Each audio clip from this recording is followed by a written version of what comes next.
Mutton কম বেশি প্রায় সবারই ভীষণ প্রিয়। আর আজ আমি বানাবো মাটন মশলা।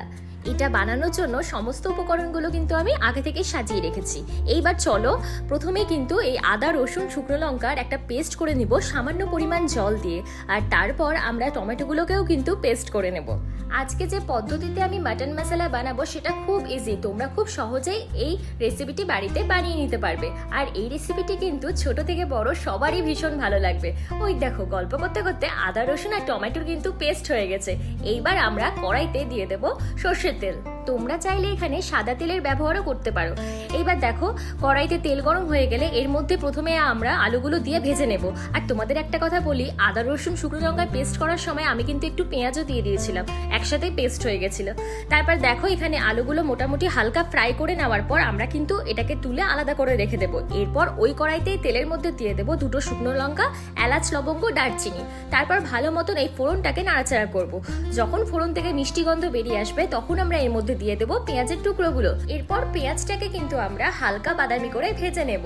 এবার একটু চলো ইউটিউবের শাউট আউটে দেখে নেওয়া যাক। বন্নির হেসেল পনিরের ভিডিওতে ইউটিউবে আমাকে কমেন্ট করেছে, খুব সুন্দর হয়েছে। এমডি সাফিন কমেন্ট করেছে, রেসিপিটা দারুণ হয়েছে আপু, আমি দেখে নিয়েছি আর চ্যানেলটি সাবস্ক্রাইব করে দিয়েছি, থ্যাংক ইউ ডিয়ার। এরপর আমরা এর মধ্যে 3 থেকে 4টে চেরা কাঁচা লঙ্কা দিয়ে দেবো। আর দেখো পেঁয়াজটা কিন্তু বাদামি ভাবে ভাজা হয়ে গেছে। এরপর আমরা এর মধ্যে দিয়ে দেবো মাটনটা দিয়ে আমরা ভালো করে কিছুক্ষণ এটাকে নাড়াচাড়া করব। প্রায় 20 থেকে 25 মিনিট মতন আমরা কিন্তু ভালো মতন এই কড়াইতে কুক করে নেব। প্রতিবারের মতো আমি এবারও আপনাদের বলছি, আপনারা কোথা থেকে আমার ভিডিও দেখছেন, আপনাদের বাড়ি কোথায়, সেটা কিন্তু আমার ভিডিওর কমেন্ট সেকশনে অবশ্যই বলে যাবেন।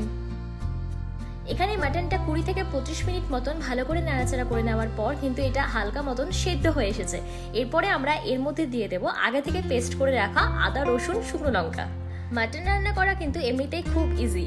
আর তোমরা কিভাবে মাটন রান্না করো বাড়িতে সেটা কিন্তু আমাকে অবশ্যই বলবে। তারপরে দেখো আমি এক এক করে সমস্ত মশলা দিয়ে দিচ্ছি। যেমন প্রথমেই দিলাম আমি হলুদ গুঁড়ো, পরিমাণ মতন হলুদ গুঁড়ো দেওয়ার পর আমি দিয়ে দেবো জিরে গুঁড়ো দিয়ে আমি এরপর দেবো ধনে গুঁড়ো। আর তারপর একটি রসুনের কোয়া এর মধ্যে দিয়ে দিলাম। আর ভালো করে কিন্তু মাংসটাকে নাড়াচাড়া করছি। তারপরে আমরা এর মধ্যে দিয়ে দিলাম কাশ্মীরি লঙ্কার গুঁড়ো। তারপর আরও কিছুক্ষণ মাংসটাকে আমরা ভালো মতন কুক করে নেব।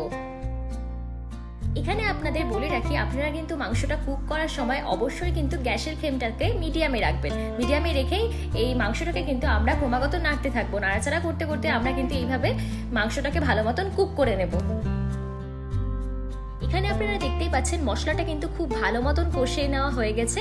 আর এই মাংসের মধ্যে থেকে কিন্তু একটু তেল ছাড়তে শুরু করেছে আর খুব সুন্দর একটা কালার এসেছে। এই অবস্থায় আমরা এর মধ্যে দিয়ে দেব পরিমাণ মতন লবণ। আর টেস্টটাকে অ্যাডজাস্ট করার জন্য অবশ্যই কিন্তু আমরা একটু চিনিও ব্যবহার করব। এখানে আপনারা দেখতেই পাচ্ছেন কি সুন্দর মাংসের কালারটা ডিপ হয়ে আসছে আর মাংসের গা থেকে কিন্তু একটু তেল ছেড়ে দিয়েছে। এই অবস্থায় আমরা এর মধ্যে দিয়ে দেবো আগে থেকে পেস্ট করে রাখা টমেটো পেস্ট দেওয়ার পর আমরা আরও কিছুক্ষণ ভালো মতো মাংসটাকে কষিয়ে নেব।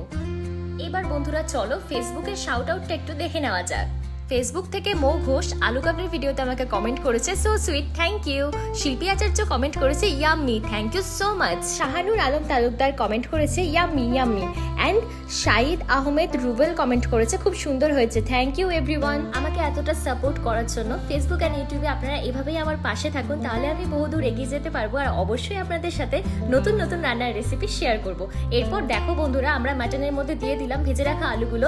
তারপর নাড়াচাড়া করে উপর থেকে দিয়ে দিলাম কস্তুরি মেথি। এখানে আপনাদের বলে রাখি, আপনারা চাইলে কস্তুরি মেথি নাও ব্যবহার করতে পারেন, আমি এখানে টেস্টের জন্যই কিন্তু এটা দিয়েছি। এরপর আমরা মাংসের মধ্যে দিয়ে দিলাম উষ্ণ গরম জল। তারপরে কিছুক্ষণ নাড়াচাড়া করার পর আমরা সমস্ত মাটনটিকে কিন্তু প্রেসার কুকারে ভালো মতন সেদ্ধ করে নেব।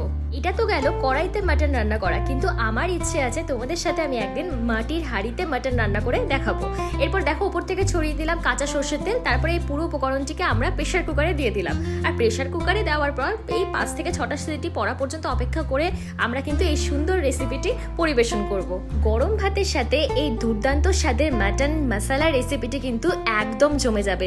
এরপর দেখো বন্ধুরা উপর থেকে আমি সাজানোর জন্য একটু ধনেপাতা কুচি ছড়িয়ে দিলাম।